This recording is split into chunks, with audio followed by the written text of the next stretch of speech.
Okay, everybody, hi. Hi, my name is Mr. Biederman, and I'm here to give you another tutorial on how to do things in Mr. Biederman's art class.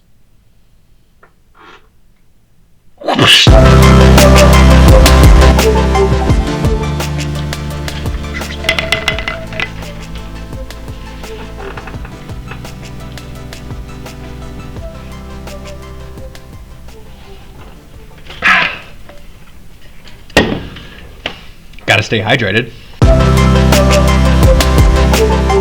Alright, what's up everybody? So, I'm here to give you a tutorial today on how to use a blowtorch and sodium silicate to get a texture like this into your pottery. Dude. What's that? Dude.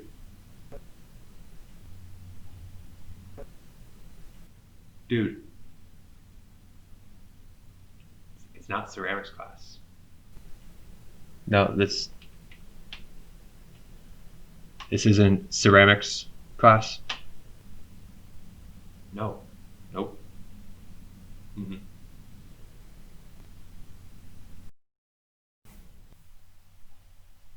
Yeah, no, I totally knew that, for sure.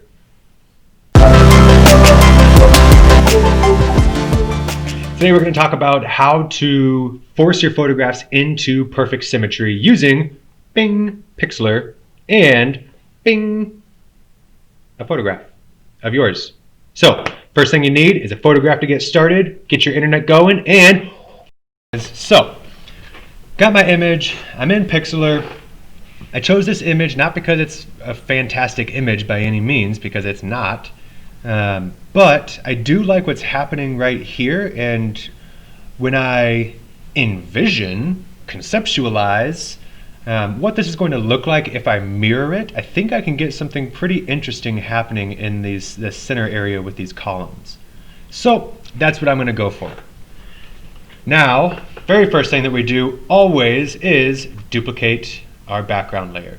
Remember, we always want to duplicate this layer because we want to keep the integrity of that original background. I usually go ahead and just make it invisible from the very beginning. That way it's just out of sight, out of mind, but always there we have the integrity of this original photograph. Alright, so in order to cut, paste, and flip, which is basically what we're doing, I'm going to go over here to the left-hand side. This is my cutout mask tool. Click it, and super difficultly, I'm going to click and drag. Alright, so I need to decide where am I going to actually cut this image. Now, I'm thinking somewhere over here. If I go down here, I don't think that it'll have the same effect. If I go up here, it might be something interesting, but it also could not. It's really trial and error, so you could do this multiple times on one photograph before you actually get where the appropriate seam or mirror line of symmetry would be. You also have to decide, are you going to be flipping it or reflecting it vertically or horizontally? Are you going to have a vertical line of symmetry, so you're going to be flipping it horizontally, or vice versa? Are you going to have a horizontal line of symmetry where you are then flipping it vertically? So, I want to flip it vertically, having a horizontal line of symmetry. I'm going to make sure that where that bottom line is, that I'm not making or going to be creating any kind of tangents. So I have to be kind of careful in particular about where I cut. I think that's good. All I did was let go of my mouse, and it has now cut my image where I wanted it to. Okay, now I'm going to duplicate my background copy layer. So now I have two of the same image on top of each other. Going up here to the top left hand of my toolbar, my move tool or my arrange tool. As soon as I click it, I have the option, and you can see here if I click and drag, I have two of the exact same thing. So up here at the top, flip horizontally with a vertical line of symmetry, flip vertically with a horizontal line of symmetry. That's the one I want. I'm going to go ahead and click it. It's been clicked, and look what happened. Okay. Now I need to move it to line up my seam. I recommend here as well, guys, zooming in Okay, because you can see right there is where it actually lines up. But if I shift it a little bit farther up, you can see that I have some awkward cuts and awkward transitions. So that is where it actually lines up, way down there. And I want that seam to feel seamless.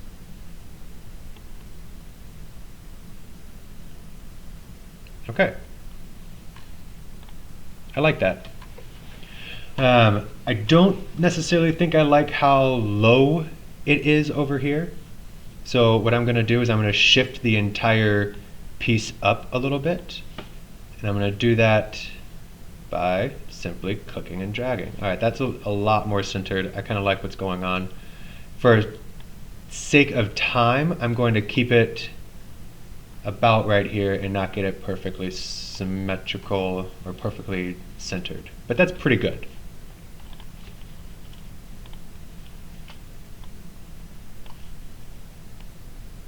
Move it up just a hair.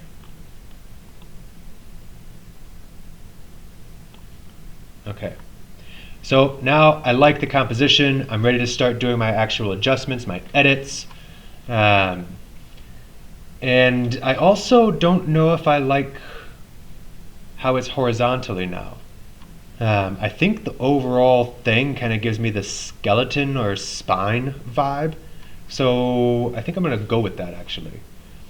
So I'm going to try to rotate the entire image. And I think this should probably go on the bottom. So image rotation, I'm going to rotate it counterclockwise. Now I have this. I don't think that that was the appropriate one. I'm going to go one more.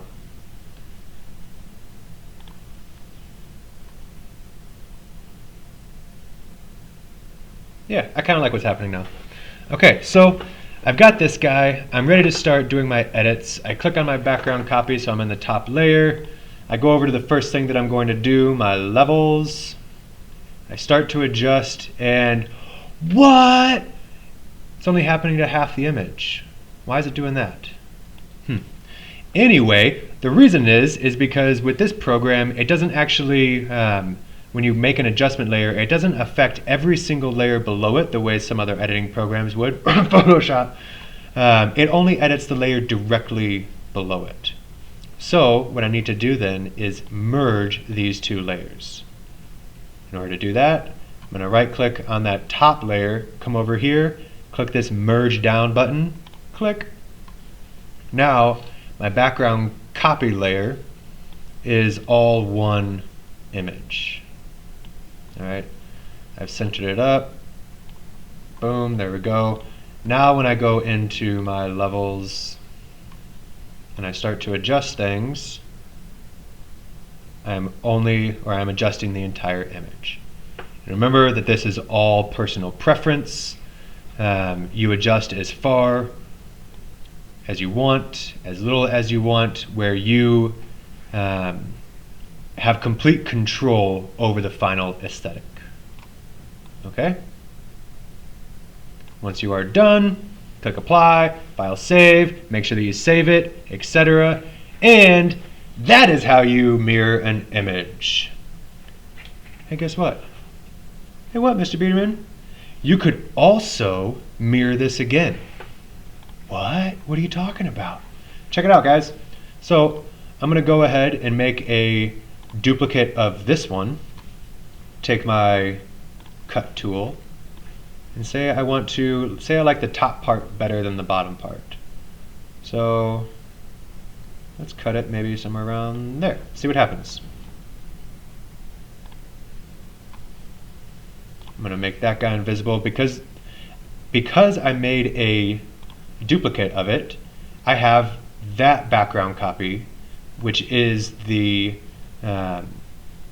original symmetry photo. So now I can do whatever I want to this guy, and I still have the integrity of my originally edited photograph. How cool! I know, right? So same steps. Duplicate that layer. go over to my move tool. This time I'm going to flip it vertically, bring it down, line it up, zoom in, line it up. I don't know why I just put on an accent there. Okay, that's decent. So now I'm going to right click, merge down, just those two should merge. And then I can readjust where this guy is. I don't think that's nearly as successful as this one. This one gives me a little bit more variation. It's a little bit more visual interest, I think, than that one. Anyway, there it is. How to merge images, how to create a mirror, how to do things. Nailed it.